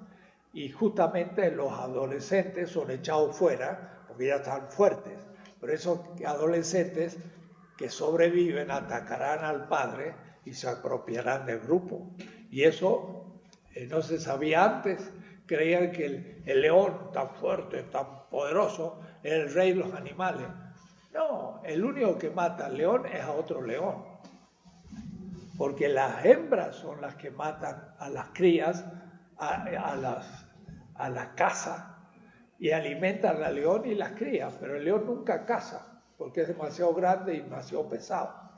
Entonces, el león no es el rey de los animales, sino es el rey de los leones machos, nada más. Entonces, es una cosa terrible. Pero para demostrar que esa institución no va muy lejos, porque no logra el consenso, sino de un grupo mínimo, que es por la fuerza bruta, ¿no? Pero no había escuchado de que filmaron el hecho. Y eso ocurrió siempre. El pobre viejo, no matan al padre, sino al abuelo, en realidad. Bueno, muy bien. Temas. Yo creo que se avanzó muchísimo. Yo quisiera preguntar en este sentido, ¿no? Nosotros en filosofía quizás estamos como mucho más acostumbrados por convertirse pues también la filosofía en una disciplina académica, ¿no? Y más con la forma como más eurocéntrica en la cual nosotros aprendemos a hacer filosofía. Estamos muy acostumbrados a eso, pues a estudiar textos de filosofía, ¿no? Y leemos libros y demás, ¿no? Y de algún modo, intuitivamente o no, ¿no? Intuitivamente, con algunas herramientas y con la compañía de algunos profesores, pues vamos aprendiendo un poco como a descubrir, ¿no? O a intuir las categorías que están en un texto, a comprender un discurso filosófico, a ver si es un tipo de lenguaje distinto, ¿no? Y como irnos familiarizando con él y empezar también de algún modo a reproducir, ¿no? Una especie de discurso. Tiene su dificultad, pero en esta idea, pues, ¿no? Que estamos trabajando acá, de estar pensando cómo hacer filosofía desde la realidad y no desde los textos, ¿cuál sería como, o cuáles serían, ¿no? Las maneras, incluso metodológicas, si se podría decir, ¿no? De interpretación de esas realidades. O sea, estoy pensando, por ejemplo, en esto, ¿no? Si estamos nosotros rastreando, ¿no? O buscando el pensamiento filosófico de algún pueblo, ¿no? De alguna comunidad, de algún pueblo originario, ¿dónde rastreamos? ¿Dónde está ese discurso, ¿no? Filosófico? ¿Dónde está eso que usted llama, pues, en el humanismo helénico y en el semita, ¿no? Ese núcleo ético mítico, ¿cómo se rastrea, pues, ¿no? O sea, ¿cómo se enuncia, cómo se describe, cómo se encuentran a lo mejor esos símbolos y cómo esos símbolos son traducidos después en categorías filosóficas, que después estas categorías pueden escribirse, pues, ¿no? De manera como mucho más coherente en un discurso. Es decir, pareciera que hay pasos, pues, o hay saltos, hay cognitivos, que no necesariamente los estudiantes de filosofía sabemos hacer, pues, ¿no? Quizás intuitivamente también, ¿no? Pero pareciera una de las herramientas que se nos ofrece, porque no ese es el trabajo del filósofo, sino sobre todo estudiar textos, ¿no? En esta visión como mucho más tradicional del quehacer filosófico. Lo pregunto porque, bueno, yo estoy estudiando ahorita el tema de justicia comunitaria, ¿no? Y estoy buscando, pues, ¿no? Comprender una filosofía de la justicia que sea opuesta, antagónica, ¿no? A la filosofía liberal de la justicia, ¿no? Y mostrar que hay otras formas de concebir lo justo que no atraviesan o no están conformadas discursivamente con las categorías modernas liberales. Y una de las experiencias, pues, en donde encuentro esas formas de entender la justicia distintas son las experiencias de justicia comunitaria, que no necesariamente son experiencias indígenas. Sí, son experiencias de una cultura de organización comunitaria, pero no necesariamente indígenas, pueden ser mestizas e incluso no necesariamente rurales, sino también urbanas. Y entonces un poco como en este sentido, ¿no? De estar buscando un discurso filosófico sobre la justicia, un poco estoy casi como intentando buscar herramientas también, ¿no? Para mi propia investigación en ese sentido, ¿no? O sea, ¿cómo sería una investigación, o cómo se tendría que hacer una investigación desde la filosofía, rastreando, reconstruyendo un discurso sobre la justicia que no está, pues, ¿no? En en un discurso pleno, está dentro de esta llamada racionalidad mítica, que habría que buscar los símbolos, ¿no? Pero cómo los traduce uno, no sé. Estoy pensando, pues, ¿no? Como en esta posibilidad, como en este ejercicio distinto, pues, del quehacer filosófico al que normalmente no nos han, bueno, a mí no me educaron así, pues, ¿no? En esta escuela.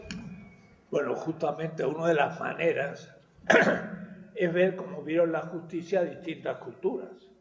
Los griegos lo vieron de una manera, los semitas de otro, el mundo nuestro lo vio de otro.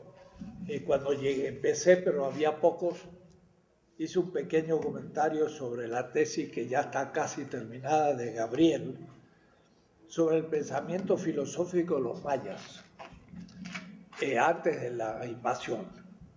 Y creo que ya está logrando una formulación filosófica, también a partir de la hipótesis de Paul Ricoeur del núcleo ético-mítico, que por ahí le llaman el núcleo duro, y me gusta mucho. Hay un núcleo duro, maya, que se va manifestando en muchos mitos, e insiste mucho en eso, ¿no? Está muy buena la tesis, me ha gustado. Muy bien. Estamos pasando a un nivel ya es superior a la filosofía náhuatl de León Portillo y en el estilo del Esterman, pero quizás con algunas preguntas nuevas. Primero hace una historia, hay que mostrar mejor las etapas, mapas, pero muy complejas. Los mayas son una complejidad enorme, pero me convenció de que no ha habido una ruptura de la cultura maya, no hubo tal desaparición, eso es también otro mito. No, lo que pasa es que la cultura maya, a ver si me explico mal y tú me corriges, se organizaba en torno a grandes ciudades con pequeñas ciudades satélites, pero en la etapa del 1100, Chichén Itzá y demás, esas grandes ciudades caen y las pequeñas ciudades satélites se autonomizan y todo el sistema maya pasa a pequeñas ciudades. Entonces se vio como una hecatombe de la grande subcultura maya, pero esta se había colectivizado. En vez de tener un rey, era mucho más comunal, justamente, y mucho más compartida. Entonces dice, no hubo ningún apagón de la cultura maya. Fue otro tipo de organización, magnífico. Y esto demuestra otras cosas. Y entonces habla de ese núcleo fundamental. Y lo logra sacar del Shalom Balán, del Popol Vuh y poquitas cosas que hay bien construidas porque los demás fueron destruidos. Ahora, con una obsesión por el número, ¿no? Entonces uno sabe las fechas exactas, lo cual no significa que tenga una concepción histórica. Habrá que preguntarse, hay un tiempo maya, pero hubo entre los mayas un concepto de la historia, hay que ver. Pero creo que este trabajo ya abre un camino nuevo, ya empieza a formularse a un nivel filosófico. Y creo que va a ser muy útil si se publica, ojalá pronto, pero hay toda una cuestión de lenguaje todavía, por ahí se nos mezcla el mundo moderno, categorizamos cosas antiguas con nuestras palabras modernas y entonces hay que guardar palabras ambiguas que sean míticas y no empírico-científicas para no hacer ruidos innecesarios. Pero muy bien, esto ya es para ser leído. Pero, por ejemplo, tú no hablas del sentido de la justicia. Habría que estudiar en esos mitos qué sentido. Y bueno, hoy hemos tocado un poco el tema. Y bueno, tú lo has hecho tocar. De paso, nos ha puesto una objeción generativa, una contradicción creadora. No vaya a ser que el tema del derecho y la subjetividad sean segundos temas y hay que ir más por debajo. Esa es una gran pregunta que nos echa a pensar, ¿no? Juan José. La pregunta que pone Alicia yo creo que es central respecto a nosotros en el siguiente sentido. Un ejemplito, por ejemplo, ¿no? Lo que yo llamo el pasaje de la sociedad moderna a la comunidad transmoderna. Estoy hablando hace años eso, ¿no? Pero en el caso nuestro, nosotros no tenemos la ventaja que tienen los filósofos modernos, ¿no? Por eso se podría hablar de sentidos distintos en el quehacer de la filosofía en el siguiente sentido. Al interior de la filosofía académica, cuando se quiere trabajar un tema, ¿no? Por más sencillo que sea, hay cualquier cantidad de bibliografía, ¿no? Hay bibliotecas y bibliotecas que, digamos, si yo quiero trabajar Kant, la vida entera no me alcanza para leer lo que se ha escrito sobre Kant, y buenos trabajos, o sea, no malos por decirlo. En el caso nuestro, digamos, para trabajar el problema de la comunidad, ¿no? ¿Cuántos libros hay? No hay libros. Entonces, hace tiempo lo decía en Venezuela, ¿no? De pronto que llegamos a un punto en el cual para trabajar nuestros temas no hay libros. Frente a eso, ¿qué hago? ¿No? Un ejemplito de ello, por ejemplo, es Rodolfo Kusch, ¿no? Quien conoce aquí el doctor Dussel, un heideggeriano que él quiere hacer la reconstrucción de la ontología del mundo andino, ¿no? Entonces quiere consultar libros, enfrentar todo eso. Es muy heideggeriano, pero no hay libros. Pues, ¿qué hace? Se va a las comunidades andinas cargando esas grabadoras antiguas, ¿no? De cinta de carrete grande, y hasta en mula, hasta en burro, ¿no? A las comunidades, ¿no? Con grabadora en mano, o sea, a los, ¿no? Escuchándoles, dialogando con ellos. Entonces, él no tiene una biblioteca, tiene una fonoteca, por decir, ¿no? Que está archivada ahí, hay un centro de estudio, etcétera, etcétera, etcétera. Entonces, nosotros, filósofos, cuando queremos hacer filosofía como los cientistas sociales, no nos queda otra que hacer trabajo de campo. Eso es fundamental. ¿Para qué? Para apropiarnos del problema. Si existencialmente no nos apropiamos del problema, estamos perdidos. Vamos a caer atrapados en el interior del logos occidental, ¿no? Cuando nos apropiamos del problema existencialmente, tenemos elementos con los cuales dialogar con lo que se ha escrito. Por ejemplo, respecto de concepciones de justicia modernas, asiáticas, del Islam, etcétera, etcétera. Tenemos elementos como para poder dialogar, ¿no? Entonces, una vez que tenemos esos elementos que están, ¿cómo se llama? Como vagando por aquí, ¿no? Flotando por acá, todo eso. Lo que hay que hacer inevitablemente, por eso hablamos del diálogo, es enfrentar eso con los grandes pensadores, digamos, de la justicia moderna, ¿no? Por ejemplo, para hablar de lo que sea la justicia comunitaria, uno de nuestros fundamentales interlocutores es John Rawls, ¿no? Pero nosotros sabemos que John Rawls no parte de John Rawls, parte de Kant, ¿no? Entonces tengo que irme al modo como es que Rawls fundamenta o su posición, y es Kant. Entonces, en la medida en que puedo desfondar a Kant, puedo desfondar a John Rawls, pero ya tengo el núcleo a partir del cual puedo hacerlo, que en este caso es digamos, la apropiación empírico-existencial que he hecho de la justicia comunitaria. O sea, en el momento en el cual enfrento al lenguaje de Rawls y a Kant, porque demuestro que conozco bien el marco categorial de Kant y cómo es que Rawls actualiza eso, cuando demuestro eso, yo puedo desfondar no solamente Rawls, sino también Kant, ¿no? En ese sentido tenemos nosotros un doble trabajo. O sea, ya no nos basta conocer lo que hace la filosofía académica europeo, norteamericana. Es doble de sentido, que aparte de dominar eso, tenemos que apropiarnos de nuestro problema. Si no tenemos una apropiación empírico-existencial de nuestro problema, no tenemos elementos con los cuales, ¿cómo se llama?, hacer este tipo de desfondamiento. Entonces, por eso, digamos, en el caso nuestro, para hablar de lo que significa comunidad de comunicación andino-amazónica, trabajamos 10 años aquí con el maestro Habermas, pero si lo manejamos, pero así podemos explicar tranquilamente sin ningún problema. Bueno, porque conocemos el lenguaje, ¿no? Así lo hacemos inteligible y así mostramos lo novedoso.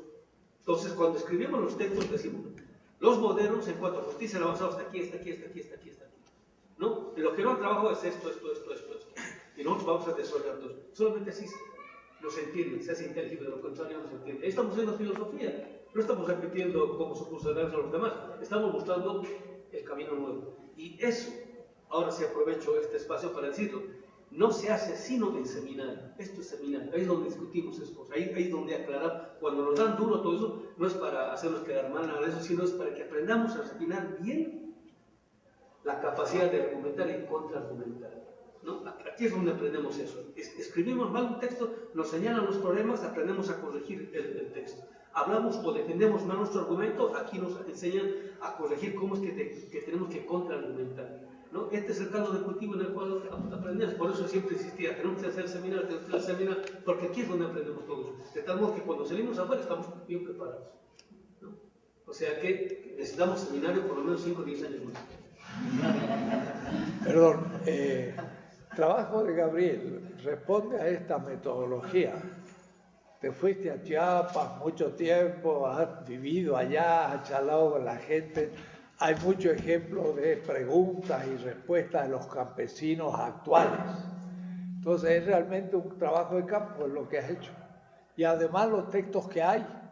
Pero traes a Hegel sobre todo y algunos autores importantes, los que más coinciden con lo que se está trabajando. Por eso me ha agradado, adquiere ya un lenguaje y una problemática comprensible para un estudiante de filosofía, pero le empieza a agregar cosas que no se han pensado nunca. Y entonces ahí empezamos a crear ahora una bibliografía que ya abre el camino, ¿no? Pero lo tuyo tendrá que ser igual. Tendrás que, en el plano de la justicia, preguntar qué significa para ustedes, cuáles las palabras que expresan ese concepto, y a veces no lo tienen. Hoy estaba viendo un libraco de 1400 páginas que me dejó un profesor Heising sobre la filosofía en Japón, nueva, historia de la filosofía en Japón desde el origen, que no va más allá del siglo VII, de la era común, y las líneas confucianas, taoístas y todas, ¿no? Hasta la escuela Kyoto de la nada. Bueno, son cosas nuevas que están surgiendo, que ni noticias teníamos lo que pasaba en Japón, porque nadie había escrito una historia de la filosofía en Japón, es la primera. Entonces, en todas partes están escribiendo las primeras historias de la filosofía por regiones. Estamos en el origen de la filosofía mundial. Y lo que tú haces, claro, es meter una especie de una pruebita de un concepto que sería bueno quizás tomar algún grupo. Si dice Oaxaca, zapoteco, tomar el mundo zapoteco y compararlo con otros autores, claro. No solamente Roll, puede ser hasta lo más clásico, Aristóteles o Tomás de Aquino, porque son los principios que vienen más de atrás, sobre la justicia. Y entonces ahí sí que va a ser muy distinto justamente. La justicia es dar al que recibe, dar por dar. En cambio en esta gente no, en esta gente es el don. Y los tupi guaraní, hay un autor en Paraguay, Meliá se llama, tiene un hermoso trabajo sobre la política del don. La dialéctica del don, sí. Dialéctica del don. La dialéctica de Meliá. Y entonces muestra cómo para un guaraní realmente poder pagar la deuda de haber recibido el ser como don, solo se puede hacer cuando regalo algo. Lo vendo, quedo deudor, pero solo si lo regalo, entonces pagué la deuda. Y el pobre que recibe mi don es un pobre tipo, porque sigue más deudor todavía. Entonces el que recibe es el pobre, y el que puede dar, ese es el que realmente paga la deuda. Entonces es una economía del don. Entonces ellos invitaron a los españoles a venir a festejar la cosecha, y los españoles dijeron, pues bueno, vamos a ir a comer, y comieron con los tupi guaraní, pero los tupi guaraní dijeron, le hemos dado de comer, quiere decir que van a trabajar la próxima cosecha con nosotros. ¡Ah, qué bueno! Hemos firmado la alianza. Y llegó la época de trabajar la tierra, le dijeron, y ustedes vengan, ya estuvieron en la fiesta. ¿Qué significa eso, que vengan? No, nunca fueron. Dijeron, estos son unos injustos. Se aprovecharon del don, pero no han dado nada. Quedan más deudores. Son infernales, satánicos, el mal. Otra concepción de la justicia entre los tupi-guaraní. Entonces, lo que hacen los jesuitas no es organizar el comunismo de las reducciones jesuíticas. Nada. Dejan que los indígenas hagan su vida y ellos le dan una superestructura y una defensa. Pero el comunismo de los tupi-guaraní en las reducciones jesuíticas es de los tupi-guaraní, no de los jesuitas.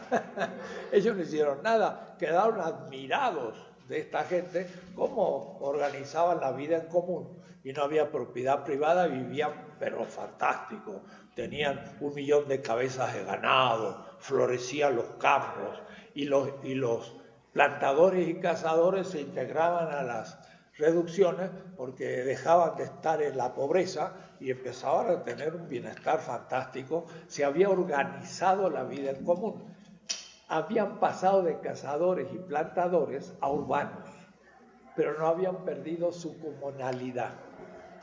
Entonces es un cambio civilizatorio. Yo tengo que salir a las 6. Tú me has pedido la palabra, Sí. pero yo tengo que salir ahora. Sí, es breve. Es una cuestión metodológica. Lo que decía Juan José, lo que dijo sobre ver otros referentes filosóficos de lo que es justicia y entenderlo, tiene un problema, ¿no? Que no es lo mismo contrastar el concepto de justicia en Aristóteles y en Kant, porque ya son 2 discursos filosóficos hechos como filosóficos, a contrastar el concepto de justicia de una comunidad viva con un discurso filosófico. Y entonces ahí el problema es, creo que para allá iba tu pregunta, cómo metodológicamente de un trabajo de campo empírico yo construyo un discurso filosófico para oponerlo a otro discurso filosófico. Exacto. Estaría bien, por ejemplo, bueno, a la otra, ¿no? Que Gabriel nos pudiera explicar eso, pero yo lo que más claridad tengo de ahí es de un libro del profesor que es el comentario de los Grundrisse, el primer capítulo y creo el tercero, donde explica qué es concepto, categoría, cómo una determinación determina otra del mismo concepto, qué aspecto de la determinación queda fuera, porque eso uno lo ve en la realidad hasta leyendo el periódico y empieza, por ejemplo, a construir un concepto así pequeño. Pero creo, alguna vez se lo había propuesto, profe, un curso sobre metodología de campo, al llevarlo a lo filosófico, sería... Nada más, Alicia. Por ejemplo, también yo lo que descubría era que a mí me golpeó mucho un texto del doctor, creo que es con Rorty o con Paul Ricoeur, que dice: nosotros en Prosperidad y Liberación hemos encontrado más ambientes frente a no pan que lectores frente a no texto. Me parece que así es la parte, ¿no? Y eso fue lo que me disparó, digamos, por poner esa metáfora de buscar por medio de la filosofía de liberación al ambiente de no pan, más que el texto, más que ya estaba, digamos, ya había construido la carrera de filosofía académicamente, pero hacía falta entrar en diálogo con otras disciplinas, y me enfrenté a textos, por ejemplo, que de pronto los antropólogos hacían muy buen trabajo de campo, pero que no tenían una interpretación filosófica, sino que te daban los datos que está descrito, pero para hacer esa interpretación tendría uno que entrar al mito de esa gente y cómo ellos lo podrían interpretar desde sus propias categorías. Eso yo creo que es lo que yo pude hacer a veces en algunos momentos. Si tú has empezado a hacer eso, muy bien. Bueno, seguimos. La lista no Ya lo pasamos. no la pasaron. No, La exposición de hoy, por lo visto, no se hizo, entonces a mí me toca la siguiente sesión, Sí. pero no sé si se recorren o yo me quedo ya para la siguiente sesión. no, sigue la siguiente. Tú. Yo me quedo para. Ya, eso, gracias. Seminario. con lo del texto, las correcciones. ¿Cómo hago? Mira, tendría que hablar. Ya hablo. Porque yo te podría dar la carta ya y tú corregir. O podría yo pedirte una semana en que corrija y te doy la carta. Eso puede ser, porque lo corrija yo primero. Sí, porque la nota que yo empecé a hacer afirmación fuerte. Yo tampoco hubiera tenido tiempo así. Pero yo decía, Sí, claro. Pero la primera parte que es mayor es donde yo encuentro más problemas terminológicos para intentar, por ejemplo, hablar sistemáticamente del tiempo y espacio mítico, hablar de ontología y género, hablar de culturalidad y no materia, una cantidad de cosas que querría hablar. El sabio Google, por ejemplo, y la página ahí 177, 183, la cuestión del mundo, el cosmos, el universo. Ya te lo doy, pero tendríamos que hablar. ¿O quiere que vaya a su oficina? Sí, ¿cuándo? Quedamos. Le hablo. Yo creo que sería el lunes. El lunes. Bueno, le hablo antes. Le hablo antes. Sí. ¿Cómo a qué Pero hora? está muy bueno. ¿Cómo a qué Pero hora? me gustaría que. Ya por temprano en la mañana. 9 a las 10.